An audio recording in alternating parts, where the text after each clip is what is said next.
Your iPhone remembers everything you search in Safari browser. In this video, I will show you quick step how to delete it first.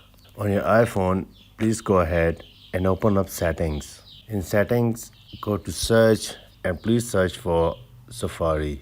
Go ahead and open the first option that shows Safari. Now please scroll down and you will find an option history and website data. Here you could go ahead and tap on clear history and website data. This will give you an option to clear history for last hour, today and yesterday, or all history. As this video is for your guidance, I will choose last hour here and clear history. This clear your browsing history, cookies and logs out of website. If you want to go to more deeper in Safari setting, please scroll down to the bottom and you will find an option advanced. Then please tap on website data.